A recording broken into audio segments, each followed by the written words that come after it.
everyone. Well, welcome back to our garden. So today I wanted to give you a quick update on our raised garden bed area. Earlier this month, I planted a variety of seeds, really excited for fall growth, but as you can see, not much has sprouted. So we've had some seriously extreme record high temperatures lately, which I think has really affected the germination process of our seeds.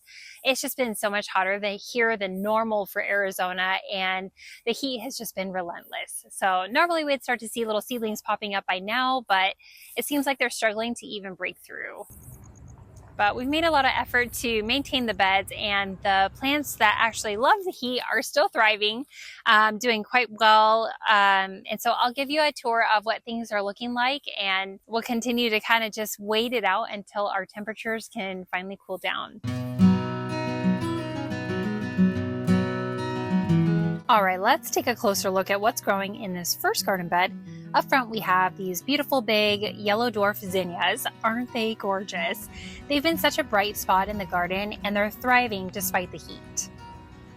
Right next to them, we have some radicchio that I planted back in January earlier this year, and it has survived the spring and summer, so I have high hopes it'll continue to thrive through the fall and winter seasons as well. Now, these cherry tomato plants reseeded themselves back when I took out the mother plant back in January earlier this year, and they have absolutely taken over this entire bed. They've spread out almost across half of it, and oh my goodness, look at all these blossoms. They're just starting to produce cherry tomatoes, and I'm excited to see how many we'll get. We've got some more colorful blooms with these purple dwarf zinnias, and I also planted some angelonia at the beginning of the summer. That is such a great filler and adds great texture and interest to the bed. And then climbing up the trellis, we have one last cucumber plant in this raised garden bed that is still producing a few cucumbers, but as you can see, it's looking a little rough. Unfortunately, this plant has become weak and it's currently being attacked by aphids. So one of the first signs of an aphid infestation is when you notice ants climbing all over your plant. The ants are actually farming the aphids for their honeydew. So if you spot ants, check under the leaves for aphid eggs or the tiny pests themselves. In this case, I've decided to leave this cucumber plant a little longer as a sacrificial plant. The aphids are focused on this plant, and by keeping it around, I'm hoping that they'll stay away from my other healthier plants. So I'm letting it hang on a little bit longer, collecting the last cucumbers, and hopefully keeping those aphids busy here instead of moving on to my tomatoes or other crops.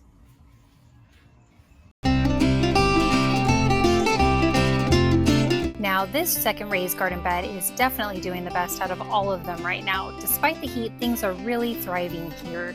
These marigolds have made an incredible comeback. I thought the heat might take them out, but they've actually proven to be tough little plants, and they're adding such a nice pop of color to this garden bed.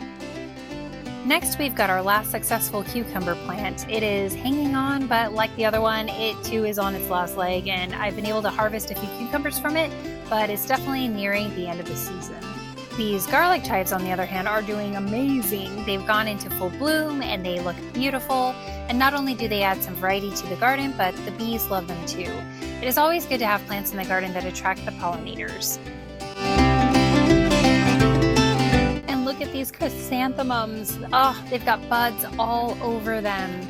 They're definitely getting ready to bloom, and I am just hoping that these flowers will open up and we'll get a nice burst of fall color. And then we've got our jalapeno plant, which is producing a ton of peppers right now. It has been thriving in this heat, and I've already harvested quite a few for some spicy dishes.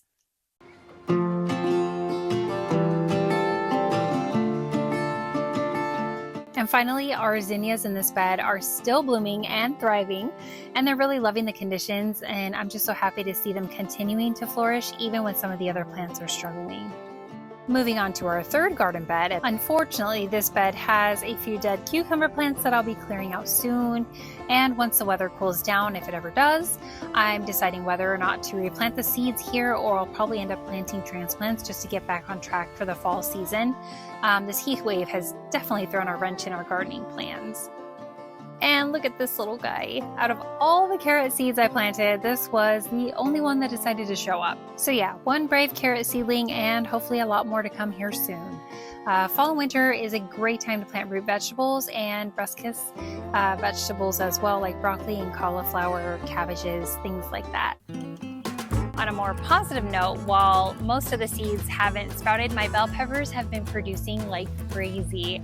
And they're one of the few things that are really thriving in this heat, which is a relief. Unfortunately though, something has been coming into the garden beds and eating them. And so I keep finding bites taken out of my peppers and I can't seem to catch whatever it is that's doing it.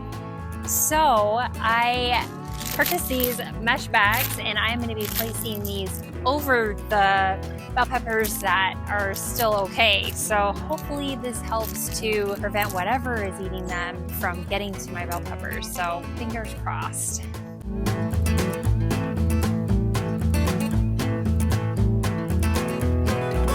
Now let's talk about these bush beans. They have really done well and are covered in blossoms, which is super exciting. And it looks like we already have one little green bean here, and it's hopefully just the start of many more to come.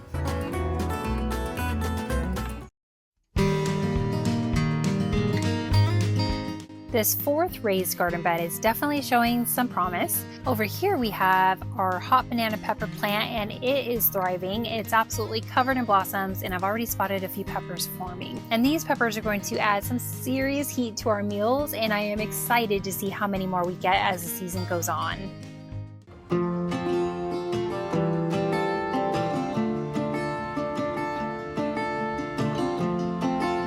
Well, gardening can be unpredictable sometimes and nature will throw you a curveball.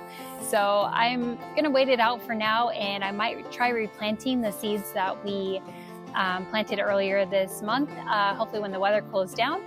And then I will look forward to showing you my garden beds again once those seeds start to sprout.